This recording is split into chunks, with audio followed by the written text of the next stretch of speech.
राष्ट्रीय स्वयंसेवक संघ पन्ना नगर द्वारा विजयदशमी पर्व के अवसर पर विशाल पथ संचलन निकाला गया, जिसका अनेकों स्थान पर फूल मालाओं से भव्य स्वागत किया गया। बताया गया है कि संचलन प्रारंभ होने से पूर्व श्री जुगल किशोर मंदिर प्रांगण में सभी गणवेशधारी स्वयंसेवक शामिल हुए। मंच पर उपस्थित नगर संचालक संजय अग्रवाल, मुख्य वक्ता जिला प्रचारक राजेंद्र सिंह रहे। मुख्य वक्ता राजेंद्र सिंह ने विजयदशमी पर्व के महत्व के बारे में स्वयंसेवकों को अवगत कराते हुए बताया कि भगवान श्री राम के द्वारा इसी दिन लंका पर विजय प्राप्त करके असत्य पर सत्य की जीत स्थापित की। इसी भाव का संदेश राष्ट्रीय स्वयंसेवक संघ देश और समाज को प्रदान करने का प्रयास कर रहा है। 1925 में इसी भाव को लेकर डॉक्टर केशव बलिराम हेडगेवार ने संघ की स्थापना की थी, जो आज संपूर्ण राष्ट्र के साथ देश प्रेम, देशभक्ति, समरसता और सेवा के भाव को लेकर आगे बढ़ रहा है। मंचीय कार्यक्रम के बाद श्री जुगल किशोर मंदिर प्रांगण से संचलन प्रारंभ हुआ, जो पंचम सिंह चौराहा, पुरानी कचहरी, अजयगढ़ चौराहा, बड़ा बाजार, कोतवाली चौराहा, बस स्टैंड, आगरा मोहल्ला, गांधी चौक होते हुए पुनः श्री जुगल किशोर मंदिर प्रांगण में समापन किया गया। कार्यक्रम में मुख्य रूप से उपस्थित सह जिला कार्रवाई देवेंद्र सिंह राजपूत, विभाग शारीरिक प्रमुख सुशील सेन, सह जिला शारीरिक प्रमुख शैलेंद्र सिंह चंदेल, सह जिला शारीरिक प्रमुख बीरेंद्र सिंह यादव, नगर कार्रवाई कमलेश कुशवाहा एवं कार्यक्रम के मुख्य शिक्षक के रूप में राहुल वाल्मीकि उपस्थित रहे।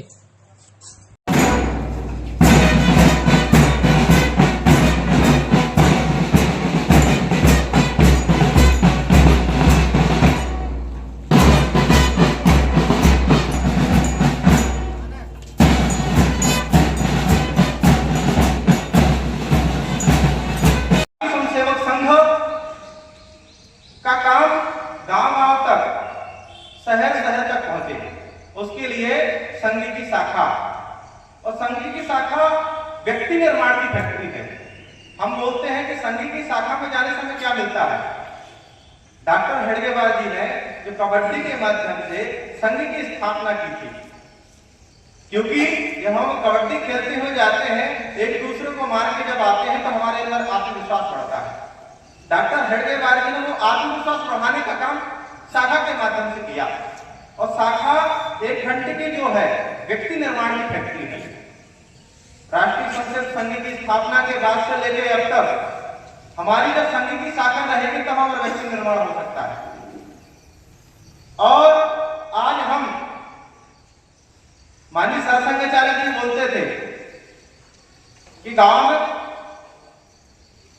1%, गांव में 1% और शहर में 3%। अगर इतना काम अगर हो जाता है तो हमारा भारत और परम वैभव में पहुंच जाएगा। लेकिन आज हम 99 वर्ष की यात्रा पूर्ण कर चुके हैं, उसके बाद भी 1% और 3% के रेशो में हम नहीं पहुंच पाए, क्योंकि आज हमारी 94,000 शाखाएं पूरे देश के अंदर लग रही है। लेकिन डॉक्टर हेडगेवार जी का सपना अभी भी पूर्ण नहीं हुआ। उस सपने को साकार करने के लिए हम पग पग आगे बढ़ रहे हैं, और जब पग पग आगे बढ़ रहे हैं, स्वाभाविक है पग पग आगे बढ़ने के बीच में चुनौतियां बहुत आती है। राष्ट्रीय स्वयंसेवक संघ जब से स्थापना हुई तब से लेकर अभी तक की जो ध्येय यात्रा है, उस बीच में इतनी बाधाएं, उतना संघर्ष आया। आपातकाल का दौर है। आपातकाल के दौर में संघ के स्वयंसेवकों की इतनी यात्राएं, प्रताड़नाएं दी गई कि हमारे जो पुराने स्वयंसेवक हैं उनसे जब संवाद करेंगे, उनके साथ बैठेंगे तो पता चलेगा कि संघ का काम सहजता से 99 वर्ष की यात्रा पूर्ण नहीं किया। कहीं न कहीं हमारे पुराने कार्यकर्ताओं का जो खून पसीना है, वो पुराने कार्यकर्ताओं का परिश्रम है, वो पुराने कार्यकर्ताओं की जो पीड़ा है, वो पुराने कार्यकर्ताओं का जो आपातकाल के दौरान जो पीड़ा दी गई है, उसका प्रतिफल नहीं है। आज हम 99 वर्ष की यात्रा पूर्ण करते हैं और हम ये बोलते हैं संघ का कार्य ईश्वरी कार्य है। ये तो भाव हम लेके चलते हैं। संघ का ईश्वरी कार्य इसलिए है कि 1928 से लेके अब तक तो हम संघ की प्रार्थना कर रहे हैं। नमस्ते सदा वत्सले मातृभूमे त्वया हिंदू भूमि सुखम वर्धतुहम महामंगले पुण्य भूमे पतत्वेश कायो नमस्ते नमस्ते। हम बोलते हैं हे वत्सल भारत माता, मेरी यह काया तेरे लिए अर्पित है। मेरे यह जीवन ही तेरे लिए अर्पित हो, यह भाव को लेके संघ के कार्यकर्ता अपना जीवन पाते हैं। और यह जीवन राष्ट्रीय स्वयंसेवक संघ 24 घंटे में से 1 घंटे का मांगता है। जो जिले का दायित्ववान कार्यकर्ता है वो 2 घंटे का समय देता है, कुछ कार्यकर्ता जितना जो समय बनता अपना देता है। जो ध्येय यात्रा है वह ऐसी सहजता से 99 वर्ष की यात्रा पूर्ण नहीं की। आज हम जैसे जैसे आगे बढ़ते जा रहे हैं वैसे वैसे हमारे समाज के लिए चुनौतियां बढ़ती जा रही है। आज चुनौती चाहे वो सामाजिक हो, चाहे वो हमारे समाज के बीच में रहने वाले लोगों की चुनौतियां, कहीं न कहीं चुनौती का सामना हमें स्वयं करना पड़ता है, क्योंकि संघ का काम बिना चुनौती और बिना संघर्ष से आगे नहीं बढ़ा। सुदर्शन जी बोलते हैं, कभी थे अकेले हुए आज इतने, तब नहीं डरे तो अपहरण डरेंगे। चट्टान है हम तूफान है, हमारा भगवा जो है वो लहरता हुआ देखते हैं और ये बोलते हैं कि तब अकेले थे अब इतने होकर हम क्यों डरेंगे, क्योंकि हमारी जो प्रार्थना है वो 1928 से लेकर अब तक का जो मंत्र है वो सिद्ध हो गया है। और हम आज बोलते हैं, और पुराने कार्यकर्ता बोलते हैं, जो संघ की प्रार्थना है वो मंत्र है और संघ कार्य ईश्वरी कार्य है। जब हमारा ईश्वर हमारे साथ में है तो हम तो स्वाभाविक आगे बढ़ते जाएंगे। इतनी बाधाएं हमारे संगठन पर आई, इतनी चुनौतियां हमारे संगठन पर आई, उसके बाद भी हम आगे बढ़ते गए और आने वाले समय में हम शताब्दी वर्ष मनाएंगे। बहुत सारे संगठन नए बनते हैं और खत्म हो जाते हैं, लेकिन राष्ट्रीय स्वयंसेवक संघ ही 100 वर्ष की यात्रा पूर्ण कैसे कर रहा है, क्योंकि संघ की जो यात्रा है वो निस्वार्थ भाव से, निस्वार्थ प्रेम से राष्ट्रभक्ति, देशभक्ति की ज्वाला जगाते हुए हम आगे बढ़ते हैं। उठो जवान देश की वसुंधरा पुकारती, देश पुकारता पुकारती मां भारती। हम भारत माता के लिए जी रहे हैं, हम भारत माता के लिए काम कर रहे हैं, उस भारत माता को आगे ले जाने के लिए हम काम कर रहे हैं। ये भारत माता, हम बस बोलते हैं कि भारत माता है, लेकिन पाकिस्तान माता कभी बोला क्या, यूरोप माता कभी बोला क्या, अमेरिका माता कभी बोला क्या? क्योंकि भारत ये भूमि है जहां पर देवी देवताओं ने जन्म लिया है। भारत वो पुण्य भूमि है जो साधु संतों ने जन्म लिया है। भारत वो भूमि है जहां पर साधु संतों की त्याग तपोमयी भूमि है। भारत सिर्फ जमीन का टुकड़ा नहीं, जीता जागता राष्ट्रपुरुष है, कंकर कंकर शंकर है। हम जिएंगे तो भारत माता के लिए। राष्ट्रीय स्वयंसेवक संघ नामकरण हो जाता है, नामकरण के बाद में अब संघ का विस्तार कैसे हो, तो 5-7 लोगों के साथ में डॉक्टर हेडगेवार जी महोदय के बारे में कबड्डी के माध्यम से, बच्चों की कुश्ती के माध्यम से, व्यायाम के माध्यम से अपनी विचारधारा उनके अंदर डालने का प्रयास करते हैं।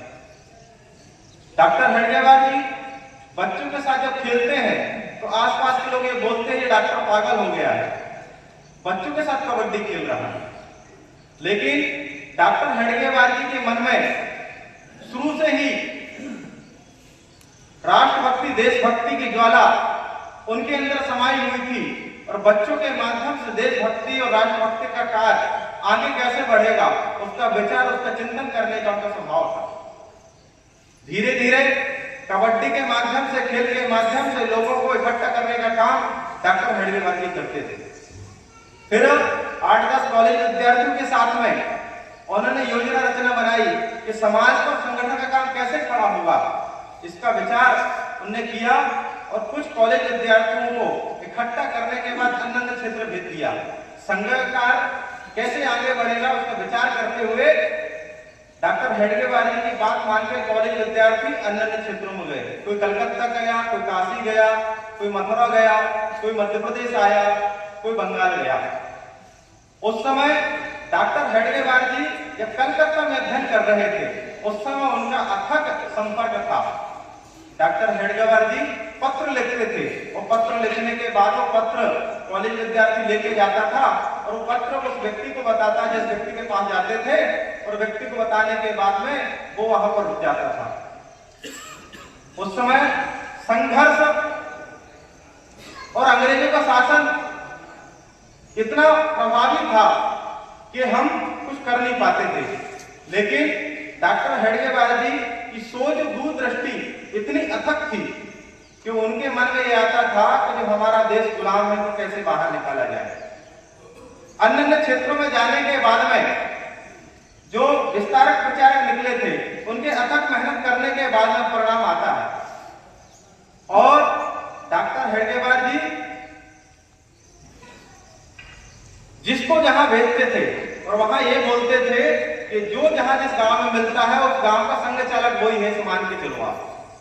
क्योंकि पहले के समय में और पहले के दौर में जिस गांव का मुखिया होता था, उस गांव की मुखिया की बात पूरा गांव मानता था।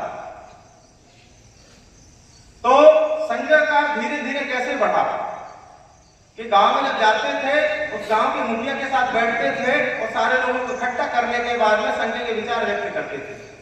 और विचार व्यक्त करने के बाद में धीरे धीरे संघ का बढ़ता गया। हम गीत गाते हैं, देश हमें देता है सब कुछ, हम भी तो कुछ देना सीखे। सूरज हमें रोशनी देता, नया हवा जीवन देती है, और भूख मिटाने को हम सबकी धरती पर होती खेती है। देश तो हमें सब कुछ दे रहा है, लेकिन हम देश के लिए, समाज के लिए कितना दे रहे हैं, राष्ट्र के लिए हम कितना दे रहे हैं। क्योंकि जो व्यक्ति उस नए कार्यक्षेत्र में जाता था, तो नए कार्यक्षेत्र में जाने के बाद उसको स्वयं को वहां पर स्थापित होने के लिए बहुत संघर्ष करना पड़ता था। और संघर्ष करने के बाद में परिणाम जब आता था, तो धीरे धीरे कोई चलता है पदचिन्ह पर, कोई पदचिन्ह बनाता है, वही सूर्य जो दुनिया को राह दिखाता है। जो कार्यकर्ताओं को डॉक्टर हेडगेवार जी ने अन्य क्षेत्रों में भेजा, वहां पर वो कार्यकर्ता पदचिन्ह बनाते हुए उस पद पर मार्ग में चलने वाले कार्यकर्ताओं को खड़ा करते गए और आगे बढ़ते गए। डॉक्टर हेडगेवार जी इतना चिंतन करते थे, इतना मंथन करते थे, और मंथन करने के बाद में जो पीड़ा उनके मन में थी, वो पीड़ा ये थी कि हमारा भारत परंपरा पर कैसे जाएगा, हमारा खंडित भारत अखंड कैसे बनेगा, उस सपने को लेकर चलते थे। डॉक्टर हेडगेवार जी स्वभाव से जिद्दी थे, लेकिन हिंदू समाज का संगठन खड़ा करना है, हिंदू राष्ट्र को परम वैभव पर ले जाना है, तो अपने कठोर स्वभाव को भी नरम बना के राष्ट्रीय स्वयंसेवक संघ को आगे बढ़ाने का अपने काम किया। आज हम 99 वर्ष की यात्रा कर रहे हैं। राष्ट्रीय स्वयंसेवक संघ का स्थापना वर्ष 1925 से स्थापना होती है और 1940 में डॉक्टर हेडगेवार जी का स्वर्गवास हो जाता है। लेकिन डॉक्टर हेडगेवार जी के जो विचार थे, जो भेद दृष्टि थी, उस विचार को आगे बढ़ाने का काम श्री गुरु जी ने किया। और श्री गुरु जी डॉक्टर हेडगेवार जी के विचारों को आगे बढ़ाने का काम करते करते सीधे अनुसंधान संगठन जितने भी तैयार हुए, श्री गुरु जी के माध्यम से तैयार हुए। और आज हम न डॉक्टर हेडगेवार जी को देखे हैं, न श्री गुरु जी को देखे हैं। कुछ पुराने लोग हैं गुरु जी को देखे होंगे, लेकिन आज भी हम लोग विचारों पर चलने का काम कर रहे हैं। क्योंकि हमारा जो भारत है गुलामियों की जंजीरों से जकड़ा हुआ था, उसको आजाद करने के लिए क्या करना पड़ेगा? क्योंकि प्रभाव अंग्रेजों का था, और प्रभाव अंग्रेजों का था तो आजादी कैसे मिले? जैसे तैसे हमारे पुराने लोगों के माध्यम से हमारे देश को आजादी मिली, हमारा देश स्वतंत्र हुआ। अब स्वतंत्र तो हमारा देश हो गया, लेकिन राष्ट्रीय स्वयंसेवक संघ क्या करे? हमसे ये बोल रही है, क्योंकि जो सपना डॉक्टर हेडगेवार ने लिया था, जो सपना श्री गुरु जी ने लिया था, उस सपने को साकार करने के लिए 6 पीढ़ियां गुजर गई है, 6वीं पीढ़ी अभी चल रही है। और 100 वर्ष की यात्रा पूर्ण करने के बाद में राष्ट्रीय स्वयंसेवक संघ जो सपना लेकर आगे बढ़ रहा है, इस सपने को साकार करने का काम हमारा है। और ये संघ की शाखा और ये संकल्प राष्ट्रीय स्वयंसेवक संघ का जो है, उसको पूर्ण करने का हमारा काम है।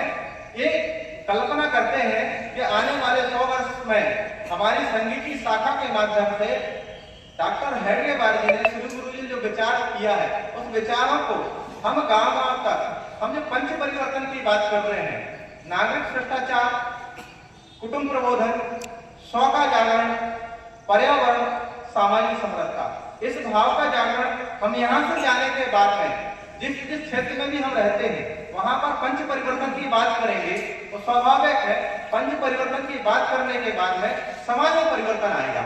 और जब समाज में परिवर्तन आएगा तो स्वाभाविक है डॉक्टर हेडगेवार जी का सपना और श्री गुरु जी का सपना साकार हो जाएगा। इतना कहकर अपनी वाणी को विराम देते हैं।